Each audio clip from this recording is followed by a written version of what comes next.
Let's talk more about this and welcome in Republican Congressman Reschenthaler, a member of the House Judiciary and Foreign Affairs Committee. He's also an Iraq War veteran. Congressman, great to see you. John, thanks for having me on. All right, so, what's going on with these IGs being fired? President Trump says he has the right to have the people that he trusts in these positions. Is he wrong for thinking that? No, the president has the absolute right to have those around him who he trusts. If President Obama would have taken the same actions, there would have been no news. There would have been no media coverage on this. But for whatever reason, the mainstream media is so focused on the palace intrigue. The president deserves to have those he can trust around him and the staff that he wants. Let's also talk about the next round of coronavirus relief here, something we talked to you about last time, I think. The former Inspector General for TARP, speaking of inspectors general, which was the Troubled Asset Relief Program under the Obama administration, says, in general, about 10% of these types of big spending packages goes to waste. That would be about $200 billion from this rescue package. Take a listen. When you have a program of this size and this scope, where the money is being rushed out at such an incredible volume with relatively few oversight or anti-fraud provisions, you really don't run a high risk of hitting that number. So how do we prevent that? I mean, $200 billion in waste, is that a realistic number?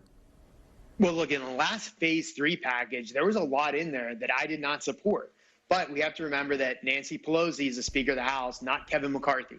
So as long as the far left Democrats are running the House rather than the Republicans and hopefully someday Speaker McCarthy, we're going to have to deal with what the far left Democrats want to get the bill out. But for moving forward for phase 4, what we should do is we should slow this down, see how phase 3 is being implemented, seeing where the money is needed the most, and then do what I would call a skinny phase 4 that's just directed at perhaps more direct payments, more help to small business, and more help to the industries that need it. But let's not take this as an opportunity to push through the Green New Deal, to fund NPR, to fund the Kennedy Center. That's the waste that was in phase 3 or was attempted to be put in phase 3.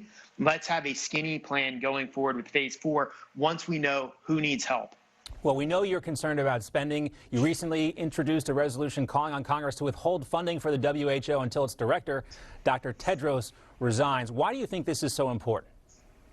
Well, Dr. Tedros was either grossly negligent in his handling of this pandemic, or he was working hand in glove with the CCP, the Chinese Communist Party. And here's why. Taiwan had warned the world and the World Health Organization in December that corona was passed person to person.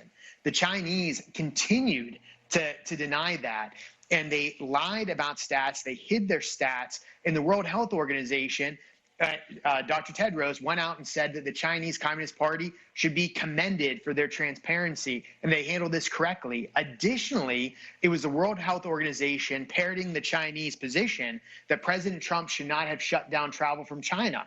In retrospect, had China stopped travel from Wuhan, we would have spread this virus. In Southampton University, which is no bastion of conservative thought, had a model where 95% of the fatalities could have been avoided. We talked about that on this program when it first came out. This all information, of course, it's all hindsight 2020 stuff. But if the Chinese Communist Party would have got this information out to the world, we would all be in a lot better shape. Congressman, we commend you on your proposal. Keep us posted. We'll see what happens. Great to see you as always. Thanks so much. Thank you, John.